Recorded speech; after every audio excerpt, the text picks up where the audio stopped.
Welcome to the technical overview of Ectohazard, a lightweight Doom-style experience built in Python. Today, we are highlighting the core system that transforms this rendering engine into a functional game world. So you can see me here talking to Albert, who's essentially our tutorial guy. He is able to give you instructions. You must press your action key, which is E or F, to talk to him. If you get too close, he'll remind you to do that. He just follows you around, helping you out, and he'll tell you how to use your items as well. If it hasn't already been said, the major feat of this project, the 3D renderer, is a huge feat on its own, and this game is a good example on how to use it, but this is a capable and versatile 3D renderer. First, our inventory manages the strategy of the game to survive and stylized hazardous environment. Players must collect the items and power-ups found through the corridors. This system tracks resource management in real time, allowing for NPC interaction and adding a layer of tactical decision-making to the exploration. Hi, I'm Guillaume and I'm here to show you my recent work on the Ectohazard engine. My goal was to make the engine easier to manage, so I spent my time cleaning up the main code structure and improving how we handle menus and game inputs. Before, our code was a bit scattered. I built a new game app class to act as the main brain of the engine. Think of it as like a control center. Instead of having pieces of the game code floating around everywhere, I moved the player logic, map loading and game loop into this one central hub. This makes the code much cleaner and easier to read, much easier to manage, because everything is organized in one place, right? We don't have to worry about conflicting variables or messy global states.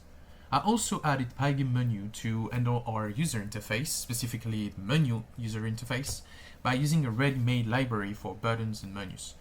I didn't have to reinvent the wheel. The best part is how I handled input. I set it up so that when a menu is open, the game pauses all player movement commands. This fixes the common bug where the player accidentally walks around while trying to click a menu button. It creates a smooth, professional separation between the game world and the UI. Deciding what all of the entities did was a very fun part of this game.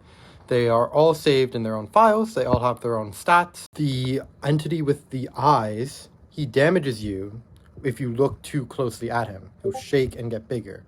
The other ones, if you have a line of sight to them and you're close enough, they will chase you. I found making the gun really interesting, raycasting to be really interesting. All of which is, of course, really useful in a game context, but it's also really useful in the context of a 3D renderer in general, and applying that into a game that feels fun to play and feels fun to make is incredibly rewarding, and I was very excited to be working on this project with my group mates. By organizing this code structure and isolating the UI, the engine is now much more stable, right? This setup makes it simple for us to add new features like save files or setting without breaking the rest of the game. And I know that for now, save and loading are still work in progress, but it will be implemented in a near future. That's the next step. Supporting this is our robust game state system. To ensure a professional experience, we've implemented data persistence that captures the player's progress. By leveraging the fundamentals of software architecture, the system can save and reload critical game data, ensuring that your journey through the environment is never lost. Together, this system bridge the gap between a simple maze and a reactive, immersive survival world.